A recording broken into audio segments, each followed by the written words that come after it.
안녕하십니까. 돌팔이 의학의 역사라는 책을 소개하게 된 구태준입니다. 바로 책 소개를 시작하겠습니다. 네. 지금 보이시는 그림은 과거 고대 이집트에서 사망한 사람의 혼을 기리기 위해 만들어진 미라인데요. 원래는 왕과 귀족 신분인 사람들만 미라로 만들어질 수 있게 되었는데 또 시간이 지나면서 일반인들도 미라로 만들어질 수 있게 되었다고 합니다. 그렇기 때문에 당시에는 엄청나게 많은 수의 미라가 만들어졌는데 현재 남아있는 미라는 극히 일부라고 합니다. 그 이유가 무엇일까요? 놀랍게도 수많은 미라들이 오른쪽 사진처럼 가루의 형태로 만들어져 약재로 쓰였기 때문이라고 합니다. 미라가 약재로 쓰인다는 게 정말 어처구니 없이 들리겠지만 당시에는 미라에 사람을 치료해주는 신비로운 힘이 있다는 믿음이 퍼져서 나중에는 미라가 부족하여 거린이나 전염병 희생자 같은 사람들을 미라로 만들어서 팔기까지 했다고 합니다. 이 외에도 과거에는 울고 떼쓰는 아이에게 아편을 먹이거나 아름답고 건강한 신체를 위해 비소를 섭취하고 또 심지어 성욕을 증가시키기 위해서 현재에는 살충제의 재료로 이용되고 있는 스트리크닌을 섭취하기도 하였다고 합니다. 지금의 저희가 들으면 정말 우습고 말이 안 되는 의학적 행동들이 과거에는 정말 비일비재하게 정말 많이 일어났는데요. 돌팔이 의학의 역사라는 책은 바로 이런 말도 안 되는 행동들, 어쩌면 의학이 현재까지 발전할 수 있기까지의 시행착오로 볼 수 있는 이런 행동들을 소개해주는 책입니다. 네, 작가는 저희가 이 책을 읽음으로써 의학의 역사는 수많은 시행착오의 역사였다는 것을 알고 임상시험의 중요성을 깨달으며 현대의학의 한계를 넓히기 위해 노력하는 자세를 가지기를 원하고 있습니다.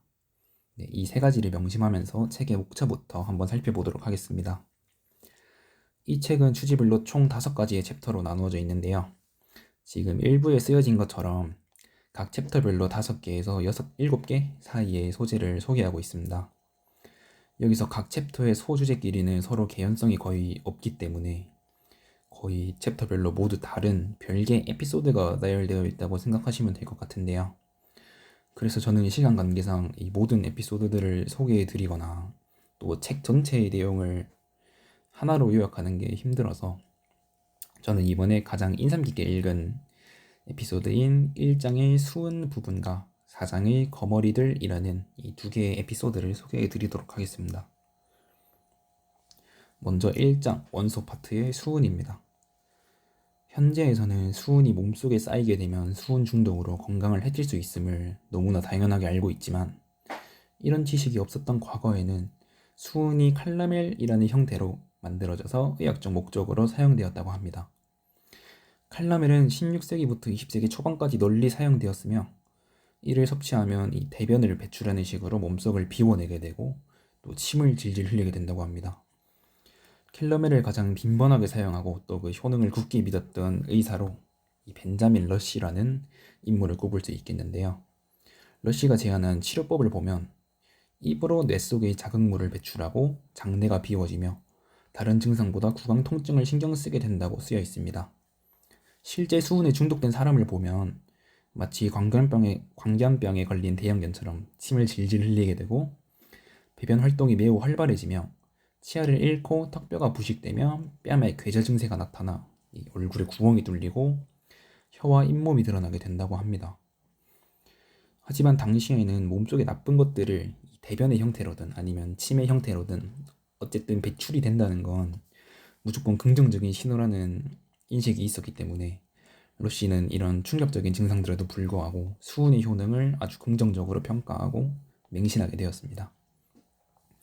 네, 이게 오죽하면 러시의 친구도 러시의 수은 집착에 혀를 내두르고 자기의 질병에 대한 치료를 받을 때 이 친구 의사인 러시에게도 치료는 받지 않았다고 합니다. 이렇게 수은 중독이 심각한 시대에서 대표적인 수은 중독자로 전 미국 대통령인 링컨 대통령을 예로 들 수 있겠는데요. 링컨은 대통령이 되기 전에 심한 두통과 변비에 시달렸는데 그 이유가 담즙 분비에 이상이 있다고 생각해서였습니다. 네. 그래서 링컨은 이 담즙을 최대한 몸에서 많이 배출하기 위해서 수은으로 만들어진 약을 먹고 배변 활동을 아주 열심히 하였다고 합니다. 하지만 다행스럽게도 수은이 포함된 약을 먹을수록 수은 중독은 심해졌을 거니까 이 링컨의 증상들은 점점 악화되어 갔고, 이에 링컨도 이상함을 느끼고 백악관에 들어간 후로는 약의 복용을 눈에 띄게 줄였다고 합니다. 하마터면 수은에 중독되어 정신적으로 문제가 있는 이 미국의 지도자가 남북 전쟁 때 나라를 이끄는 아주 대참사가 발생할 뻔했던 거죠. 네, 다음은 4장의 거머리에 관한 내용입니다. 거머리는 피가 고이는 현상 때문에 생기는 병들을 치료하기 위해 사용되었는데요.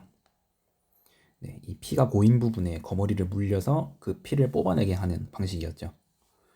네, 게다가 이 거머리의 침에는 혈액의 응고를 방해해서 지혈을 막아주는 효소가 있는데, 이 효소 때문에 피를 다 뽑아낸 후에도 이 상처 부분에 남아있는 더러운 피들까지 몸 밖으로 배출할 수 있게 해주어서 네, 그 너무나도 효과가 좋았던 이 거머리 치료법이었기에, 이 앞에 PPT에 보이시는 것처럼 거머리의 사용법도 따로 정리가 될 정도로 정말 당시에 인기가 많았습니다.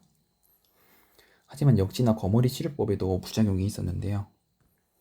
그 첫 번째 부작용이 매독에 걸렸던 환자를 치료하는 데 사용했던 거머리를 어린아이에게 재사용하였더니 그 아이에게 매독을 옮긴 이런 경우가 있었습니다. 당시에는 거머리의 수요가 하늘을 찔렀기 때문에 거머리가 계속해서 재사용되는 구조였는데요. 그렇기 때문에 이렇게 생긴 참사였습니다. 또 다음으로는 이 지혈을 막는다는 거머리의 침의 특성 때문에 생긴 부작용들인데요.